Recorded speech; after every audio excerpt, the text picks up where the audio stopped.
Di sebuah pantai yang sepi di pesisir Mediterania, Daniel memandang laut dengan rasa penasaran yang mendalam. Angin laut yang dingin menerpa wajahnya, namun pikirannya tidak terganggu oleh dingin itu. Tangan kirinya dengan hati-hati memegang sebuah peta kuno yang rapuh, sementara tangan kanannya memegang secangkir kopi hangat yang mulai mendingin. Dia menatap gambar peta yang memudar, namun simbol-simbol aneh di atasnya masih jelas terlihat. Malam sebelumnya, Daniel menemukan peta itu secara tidak sengaja saat membersihkan loteng rumah mendiang kakeknya. Kakeknya, seorang pelaut tua, sering bercerita tentang petualangan di laut, namun Daniel tidak pernah mengira ada sesuatu yang nyata dari kisah-kisah tersebut. Tetapi peta ini tampak berbeda. Ada garis besar yang menunjukkan perairan laut, pulau-pulau kecil yang tak terdaftar di peta modern, dan yang paling mencolok adalah sebuah simbol misterius di tengah laut yang menandakan lokasi yang disebut Aqualea. Apa mungkin ini benar-benar ada? Gumam Daniel pada dirinya sendiri, sambil memandang laut yang tenang. Suara ombak yang memecah di pantai membawanya kembali ke kenyataan. Dia merogoh kantong jaketnya dan mengeluarkan ponselnya. Sudah saatnya aku berbicara dengan Nina, pikirnya. Nina adalah sahabat lama Daniel, seorang arkeolog muda yang selalu tertarik pada legenda kuno dan misteri yang belum terpecahkan. Jika ada yang bisa membantunya memahami peta ini, pasti Nina orangnya. Daniel menekan nomornya dan menunggu. Dan suara Nina terdengar antusias di ujung telepon. Kau menelepon pagi-pagi, ada apa? Aku menemukan sesuatu yang besar, Nina. Sebuah peta kuno, milik kakekku. Aku rasa ini menunjuk pada sebuah kota bawah laut yang hilang. Ada jeda singkat sebelum Nina menjawab, kota bawah laut? Apakah kau serius? Daniel menghela napas. Serius, dan ini bukan hanya omong kosong.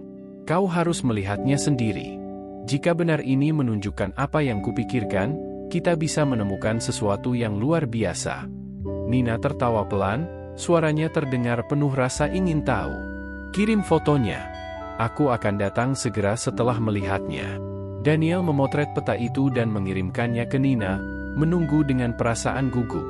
Beberapa menit kemudian, teleponnya bergetar dengan pesan balasan. Aku di jalan. Ini bisa jadi penemuan besar.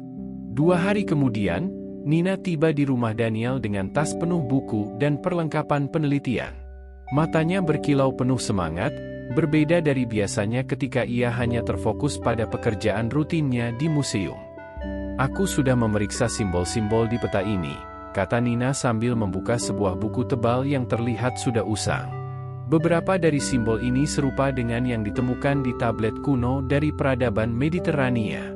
Tetapi yang lebih menarik adalah tulisan yang menandakan Aqualea. Ini adalah kota yang sering disebut dalam mitologi sebagai surga yang hilang di bawah laut. Daniel mendengarkan dengan seksama. Jadi, kau percaya kota ini benar-benar ada? Nina tersenyum. Aku tidak tahu pasti, tapi kita tidak punya alasan untuk mengabaikannya, kan? Lagi pula, jika kita bisa menemukan petunjuk yang cukup untuk membuktikan keberadaannya, ini akan menjadi penemuan arkeologi terbesar abad ini. Mereka mulai merencanakan ekspedisi. Daniel menghubungi Miguel, seorang pakar kelautan dan penyelam berpengalaman, untuk bergabung dengan mereka. Miguel memiliki akses ke peralatan canggih yang dibutuhkan untuk menyelam ke kedalaman laut yang dalam. Ini tidak akan mudah, kata Miguel saat mereka bertemu di pelabuhan.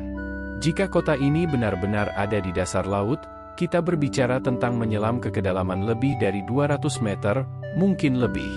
Itu membutuhkan persiapan dan peralatan khusus. Tapi kita bisa melakukannya, kan? Tanya Daniel dengan penuh harap. Miguel mengangguk perlahan. Dengan persiapan yang cukup, aku yakin kita bisa. Tapi kita harus berhati-hati. Laut tidak pernah ramah pada mereka yang gegabah. Sebuah kapal kecil bermotor, dilengkapi dengan peralatan menyelam modern dan teknologi sonar, berlayar pelan di atas air biru jernih di Mediterania. Di atasnya, Daniel, Nina, dan Miguel berdiri di dek, memandangi layar yang menunjukkan peta dasar laut. Lokasi yang mereka tuju, tempat yang dipercaya sebagai Aqualea, tidak jauh dari sana, namun kedalamannya sangat mencemaskan. Apa yang kita lihat di sini adalah sebuah cekungan besar, kata Miguel, menunjuk ke layar sonar. Ini adalah dasar laut yang curam, dan tepat di tengah cekungan ini ada sesuatu yang aneh, seperti struktur buatan manusia. Nina mendekat dan melihat lebih dekat. Itu bisa saja puing-puing dari kota kuno. Jika ini benar-benar Aqualea, kita bisa menemukan bangunan yang terkubur di bawah lapisan pasir dan sedimen selama ribuan tahun. Daniel merasakan ketegangan di udara.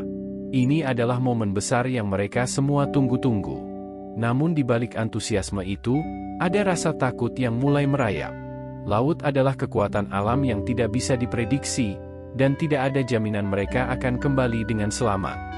Baiklah, kita mulai, kata Miguel, mengisyaratkan untuk mempersiapkan diri. Mereka mengenakan pakaian selam, melengkapi diri dengan masker oksigen, dan membawa peralatan sonar portable yang bisa digunakan di bawah air. Setelah memastikan semuanya siap, mereka turun ke air, satu persatu, dan mulai menyelam ke kedalaman laut. Air yang awalnya hangat di permukaan, semakin dingin seiring dengan bertambahnya kedalaman. Cahaya matahari yang menembus air semakin redup, sampai akhirnya mereka hanya diterangi oleh lampu dari helm mereka.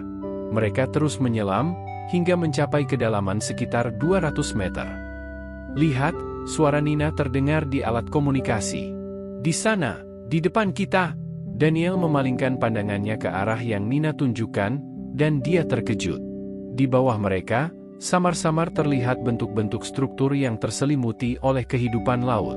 Pilar-pilar besar dan reruntuhan bangunan berserakan di dasar laut, namun jelas ini bukan formasi alami. Mereka telah menemukan sisa-sisa dari sesuatu yang pernah menjadi kota besar. Ini benar-benar ada, gumam Daniel, hampir tidak percaya dengan apa yang dilihatnya. Mereka perlahan mendekati reruntuhan. Pilar-pilar tinggi yang terlihat seperti pernah menopang atap besar kini hanya tersisa sebagian, tertutup oleh karang dan rumput laut. Bangunan-bangunan yang dulunya megah kini tak lebih dari puing-puing yang berserakan, namun arsitekturnya menunjukkan keindahan yang menakjubkan. Nina mulai memeriksa ukiran di salah satu pilar. Ini mirip dengan tulisan kuno dari peradaban Mediterania yang sudah punah. Tapi ada beberapa simbol yang tidak pernah kulihat sebelumnya. Ini bisa menjadi bukti bahwa Aqualea benar-benar sebuah peradaban maju yang belum terungkap dalam sejarah kita. Miguel, yang lebih fokus pada keselamatan mereka, memantau keadaan di sekeliling dengan cermat. Kita harus berhati-hati. Tempat ini mungkin indah, tapi ingat, kita berada di kedalaman yang berbahaya. Dan siapa tahu apa yang tersembunyi di antara reruntuhan ini. Setelah beberapa saat menjelajahi area tersebut, Daniel melihat sesuatu yang aneh di dasar reruntuhan. Di antara tumpukan puing, ada sebuah pintu batu besar yang tampak masih utuh.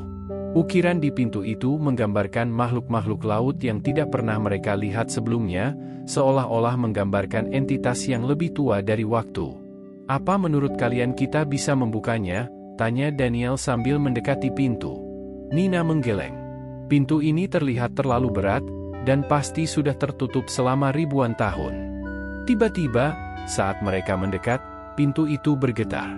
Perlahan-lahan, pintu tersebut terbuka dengan sendirinya, seolah-olah merespons kehadiran mereka. Dari dalam pintu, muncul arus air yang deras, menarik mereka ke dalam. Mereka tidak punya waktu untuk bereaksi. Dalam sekejap, ketiganya terseret ke dalam kegelapan. Daniel merasakan tubuhnya terbawa oleh arus air yang kuat. Dia berusaha keras mengontrol napasnya, memastikan tabung oksigennya tetap berfungsi. Setelah beberapa saat, arus air mulai melambat, dan dia menemukan dirinya terdampar di lantai batu yang keras. Lampu di helmnya masih menyala, memancarkan cahaya ke sekelilingnya. Apa ini? Desahnya sambil berusaha bangkit. Di sekelilingnya, dia melihat Nina dan Miguel juga terdampar, sedang berusaha untuk berdiri. Mereka sekarang berada di dalam sebuah ruangan besar, dinding-dindingnya terbuat dari batu halus yang dipahat dengan presisi luar biasa. Di langit-langit ruangan, terdapat ukiran-ukiran yang memancarkan cahaya redup, seolah-olah ada sesuatu yang memberi energi pada ruangan tersebut. Aku tidak percaya ini, kata Nina dengan takjub. Kita berada di dalam sebuah ruang yang dibangun oleh peradaban kuno, dan entah bagaimana ini masih bertahan. Miguel memeriksa dinding sekeliling. Tempat ini sepertinya bukan hanya reruntuhan biasa. Ini lebih seperti kuil. Tiba-tiba, lantai di bawah mereka bergetar. Dari kegelapan di sudut ruangan, muncul bayangan-bayangan besar. Makhluk-makhluk laut, berwujud mirip manusia namun dengan kulit yang bersisik dan mata yang bersinar, perlahan mendekat ke arah mereka. "Kita harus keluar dari sini," kata Miguel dengan suara rendah, mencoba menahan ketakutan yang mulai merayap. Makhluk-makhluk ini tidak terlihat ramah. Daniel meraih tangan Nina. "Kita harus tetap bersama dan mencari jalan keluar." Namun sebelum mereka sempat bergerak, makhluk-makhluk itu mengelilingi mereka, dan suara rendah yang dalam menggema di seluruh ruangan, seolah-olah datang dari dalam tanah itu sendiri. "Kalian telah memasuki tempat suci kami," suara itu bergema.